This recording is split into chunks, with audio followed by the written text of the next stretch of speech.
Apakah Paul Munster harus cabut usai Persebaya tak menang 5 kali beruntun? Persebaya Surabaya tak mampu mendapatkan kemenangan di 5 laga terakhir Liga 1. Kinerja Paul Munster selaku pelatih kepala menjadi sorotan para supporter mereka alias bonek. Sejumlah bonek menyerukan di media sosial agar Paul Munster dipecat atau mundur dari jabatannya. Salah satu tokoh bonek, Cak Kong, menanggapi terkait seruan-seruan tersebut. Pada intinya, ia mengembalikan hal itu kepada manajemen Persebaya. Sebetulnya kami sering serukan, ini itu out. Tapi untuk sementara ini kami enggak melihat itu sebagai sebuah solusi. Tapi kalau itu memang buntu, tidak ada lagi, teknis atau apa ya, pelatih tidak bisa memaksimalkan, itu kewenangan manajemen Persebaya, ucap Cak Kong kepada Kumparan, Sabtu, tanggal 1 Februari tahun 2025. Lebih lanjut, Cak Kong mengkritik gaya bermain Persebaya di bawah arahan Munster, permainan pragmatis dinilainya kurang efektif. Kalau dari materi pemain, kedalaman tim lumayan, cuma mungkin peracik teknik ini yang jadi masalah, pemilihan pemain dan racikan strategi itu ya. Gaya permainan Munster ini memang pragmatis, enggak pernah gaya permainan Persebaya enak ditonton selama Munster melatih. Unggul 1 gol langsung defense, mengandalkan counter attack, enggak enak ditonton, teman-teman ada yang bilang Munster out, tapi itu wewenang manajemen, kami sebagai supporter memberi support ke pemain agar menang, bukan hanya kalah dan seri, tambahnya. Pada awal musim 2024-2025, Persebaya mampu meraih kemenangan demi kemenangan dan bahkan sempat bertengger di puncak klasemen sementara Liga 1.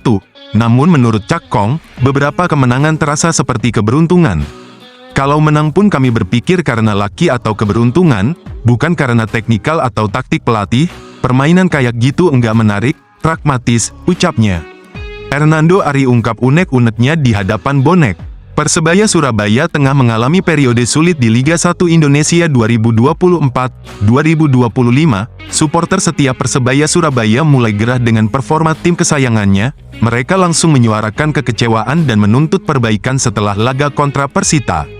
Sejumlah pemain dan staf pelatih pun tak tinggal diam dalam menanggapi keluhan bonek. Salah satu pemain yang maju untuk berbicara adalah kiper utama Persebaya Surabaya, Hernando Ari. Kiper timnas Indonesia itu menunjukkan apresiasi kepada supporter yang tetap memberikan dukungan di tengah tren buruk tim. Menurutnya, kritik dan protes dari bonek merupakan bentuk cinta terhadap Persebaya Surabaya. Ini bukan pertemuan yang pertama tentu saja, kita sudah berkali-kali bertemu, masalah di tim ini kan sebenarnya trennya sudah bagus. Dulu-dulu Persebaya kalau trennya kurang bagus, kalian yang introspeksi kita, ini sebagai bentuk cinta pada kami dan cara Anda untuk mengingatkan kami untuk melakukan sesuatu agar tetap di papan atas dan untuk jadi juara, ujar Hernando pada Jumat, tanggal 31 Januari tahun 2025, di luar Stadion Gelora Bung Tomo. Hernando mengingatkan Persebaya Surabaya pernah mengalami kondisi serupa di masa lalu.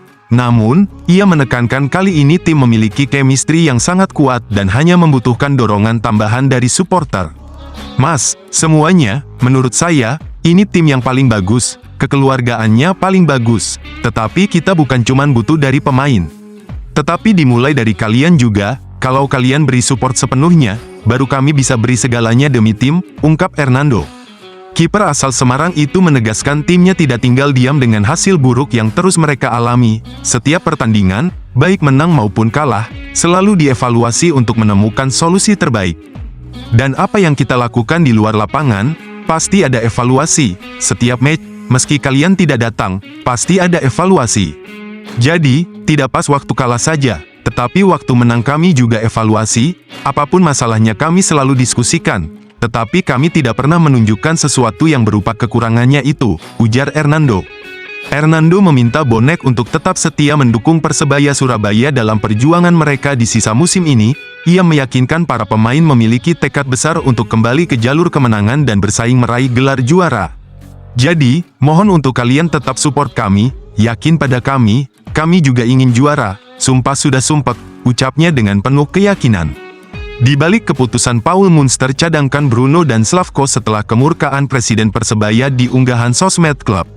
Pelatih Persebaya Surabaya, Paul Munster mencadangkan dua pemain asing utamanya yakni Bruno Moreira dan Slavko Damjanovic saat ditahan imbang Persita Tangerang 1-1, Jumat, tanggal 31 Januari tahun 2025. Dua perubahan utama di lineup sangat terasa saat Paul Munster mencadangkan bek Montenegro Slavko Damjanovic dan sang kapten asal Brasil Bruno Moreira.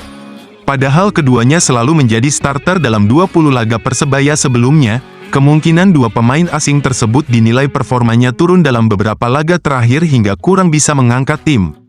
Hal ini juga berhubungan dengan ungkapan Presiden Persebaya, Azrul Ananda di unggahan sosmed klub saat Bajul Ijo kalah 4 kali beruntun pekan lalu. Azrul mengaku kecewa dengan beberapa pemain Persebaya, yang diyakini merujuk pada Bruno dan Slavko.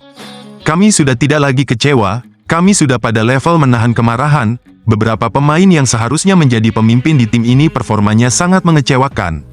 Malah seolah menjadi beban, mereka terlalu terlena, tim ini seperti kehilangan jiwanya, kata Azrul.